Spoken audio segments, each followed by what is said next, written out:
This is Gerald Combs. Today I'm going to show you how to get up and running with Wireshark by doing a simple network capture and using display filters. For this video, I'll assume that you know how to run the Wireshark installer and click the next button a bunch of times, so I'll skip over that and jump right in. The first thing you see when you run Wireshark is a nice startup screen that makes a lot of common tasks easier. If you've worked with any capture files recently, they'll show up in the center of the screen. Just below that, you can go to the collection of sample captures on the Wireshark wiki. Other links will take you to different parts of the Wireshark website.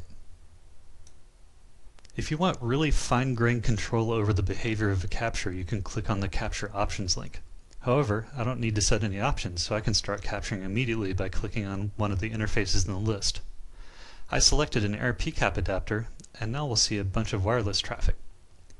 Wireshark's purpose is to capture network traffic and to show it to you in a form that humans can read. The top part of the window is called the packet list. Each item represents a single packet that was captured on the network. The middle part of the window is the packet detail. Wireshark will show you as much as it can about the selected packet here. The bottom part shows the bytes in the current packet. There's no telling what will show up in a live capture during a demonstration, so in a desperate act to save myself from embarrassment, I'm going to click on the little stop icon and close the capture by clicking on the X icon. Next, I will open a carefully rigged demonstration file that has some HTTP traffic. You can see that different packets are shown in different colors in the packet list. Wireshark has a feature called coloring rules that determines what color is applied to each packet. By default, DNS packets are colored blue and HTTP is colored green. There's a GET request in the packet list. When I click on it, the packet detail shows the Ethernet, IP, TCP, and other information in the packet detail. If I click on the Hypertext Transfer Protocol item, I can see the headers that were sent in the GET request. Now watch what happens when I expand the Internet Protocol item and select the different header fields.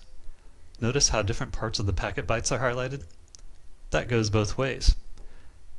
I can click on the packet bytes and then the corresponding protocol field is highlighted. Now I'm going to scroll down a bit and see if there are any interesting packets in the capture.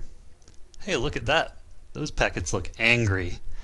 If we expand the frame field on one of the packets, we can see some general information about it. One of the things listed is the coloring rule that was applied. This rule is named Bad TCP. Wireshark's default coloring rules are designed to help you quickly identify the different kinds of traffic in a capture as well as highlight potential problems. In this case, a packet arrived out of order and triggered a couple of warnings. If I right-click on a packet list item, I get a menu that lets me do all sorts of cool things. If I right-click on a detail item, I have even more options. I'm going to select Follow TCP Stream, which is available in both menus. This gives me a window that shows the conversation between the web browser and the server.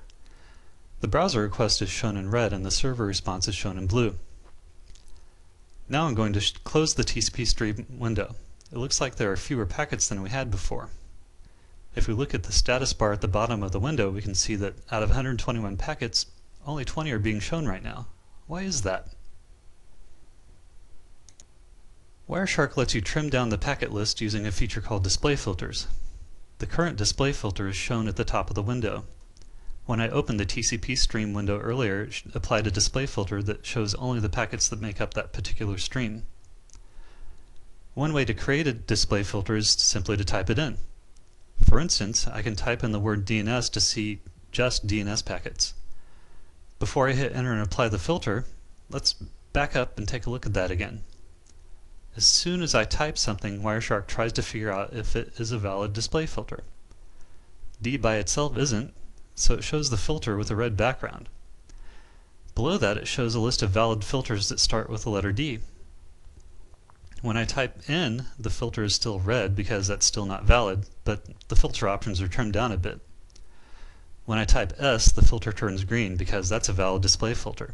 Now I can hit enter and apply it. Now typing this stuff in is all well and good for someone who knows what it should look like. Now I'm going to clear the display filter and show you an easier way to apply them. Watch what happens when I go to the packet list and click on the IP source address. At the bottom of the window, in the status bar, we can see detailed information about that field. The text in parentheses is the display filter name for that field. To use this filter, I could type in ip.src manually at the top of the screen, but I can also right-click on the field and tell Wireshark to apply it for me. I can filter on just about anything in the packet detail, such as HTTP GET requests. If I apply that filter, we can see everything the browser requested.